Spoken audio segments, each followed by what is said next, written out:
Hello people, Brini Maxwell here with another installment. Now this week, we're getting organized. Now this segment is from the pilot episode, and it's all about putting your kitchen to rights. Not last rights, mind you. No matter how disorganized your kitchen is, these 7 tips will bring it up to snuff. When I first moved in here, I was overwhelmed. This kitchen is small, I told myself, and I'm a gourmet cook with lots of gadgets and things. Well, where is it all going to go? By attacking one area at a time, you'll be surprised at how much headway can be made in just one Java-fueled afternoon. So put on the coffee, or a pitcher of your favorite aperitif, and let's get organizing. That must be my dear friend and neighbor, Mary Ellen. Whatever could she want? Come in, dear.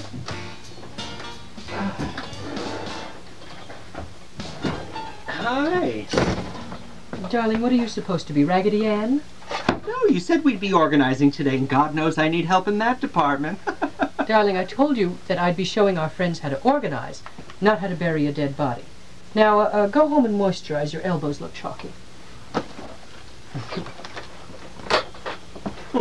Distractions are the last thing we need.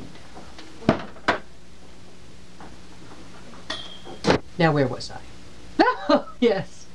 The basics of organization apply to every room in the house, from the kitchen cabinets to the boudoir closets to desks and office areas. By keeping in mind my 7 tenets of a well-organized space, you too can be master of your domain.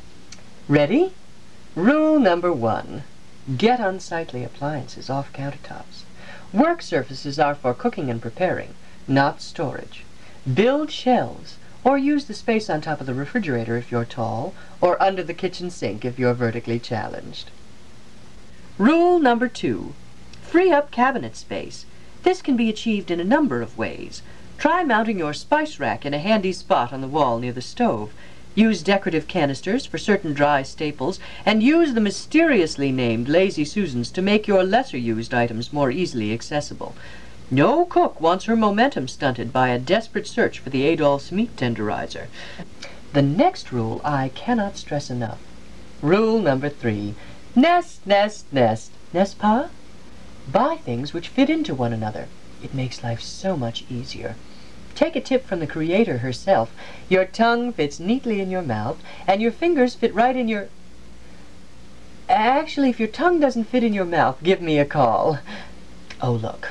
You wouldn't buy a lipstick that didn't fit into your evening bag, would you? Well, the same thing applies to kitchen things. Plan ahead, ladies. You're worth it. Rule number 4. Like overweight boys in remedial gym class, keep similar items together. Baking supplies together, salad supplies together. It's quite remarkable how this one little tip can save you hours over the course of a typical month. Otherwise stated, don't store the silver polish with the porcelana. I can't tell you how many gravy boats Mary Ellen has ruined in this manner. Which brings us to rule number 5. Never underestimate the value of trays. Trays keep small, like items together, so they can therefore be moved in one motion rather than individually. I keep everyday needs on a handy tray with salt, pepper, sugar substitute, non-dairy creamer, and of course eye cream, always just an arm's length away. Rule number 6. Airtight jars. Now these are not to be confused with canisters. Canisters are attractive and should be coordinated to your decor. I'm talking plain old clear glass jars in which to store certain dry staples such as rice, or nuts, or panty shields. They also keep out pests, like Mary Ellen, and alert you visually to when it's time to replenish your supply. Oh, I'm glad I looked. I'm running low on tang. This brings us to our final rule. The all-encompassing rule number 7. Put wasted space to good use. In my case, this meant storing sponges and brushes in a false front drawer handy by the sink. Oh, here's my Nair. I've been looking everywhere for it. I also store my baking pans and sheets in the oven when not in use, Even I don't use the oven every day, and the broiler drawer is the perfect place to stash little used items. But one caveat. Due to an over-amorous pussycat, Mary Ellen took to storing her wigs in the broiler drawer, which stunk up the whole building when she absent-mindedly tried to reheat some 5-day-old Moo Goo Gai pan in the oven. So do keep a level head. Fire is not something to be taken lightly. Take it from Mary Ellen, who had to wear a do-rag for a week till payday rolled around. Oh, and while we're on the subject, let's say a novena for poor Snowball up in Kitty Heaven. So to conclude, with 7 simple rules, we have conquered our hidden spaces. And when a simple thing like your cabinets are in order, you can spend your time on really important things, like your appearance. Well now, don't you feel more organized already? Come by my website, BriniMaxwell.com, for more organizational ideas and tips, and don't forget to listen to my NPR podcast this week, and tune in again next week for more universally useful utterances.